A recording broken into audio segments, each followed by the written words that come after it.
रामलल्लांच्या प्राणप्रतिष्ठा सोहळ्याला काही तास शिल्लक असताना अयोध्येच्या रस्त्यांवर दिवाळी साजरी होतीये। माझ्या मागे आपण हे दृश्य बघितलं तर आपल्याला याचा अंदाज येईल की अयोध्येमधलं वातावरण सध्या दिवाळीपेक्षाही कमी नाही आहे।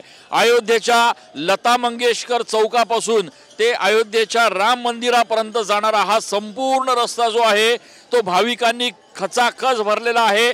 या ठिकाणी भगवे ध्वज, भगवे झेंडे प्रत्येक इमारतींवर दिसतायत। संपूर्ण परिसर जो आहे त्याला विद्युत रोषणाई करण्यात आलेली आहे। त्या ठिकाणी फुलांची सुंदर अशा पद्धतीची सजावट जी आहे ती या ठिकाणी करण्यात आलेली आहे।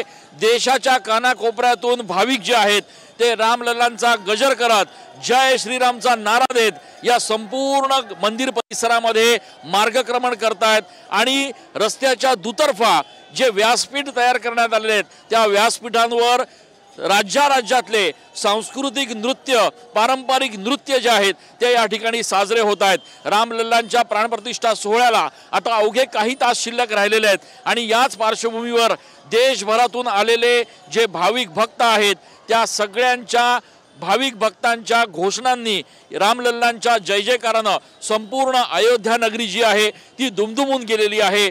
देशामध्ये दुसरी दिवाळी साजरी होत असताना आता अयोध्येत देखील दिवाळीचा हा माहोल जो आहे तो बघायला मिळतोय। कॅमेरा पर्सन आकाश येवलेसह मी चंदन पूजा अधिकारी, TV9 मराठी।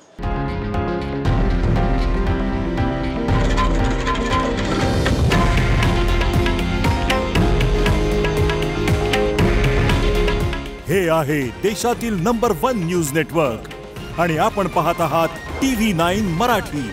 काळजी तुमची, हित महाराष्ट्राचं।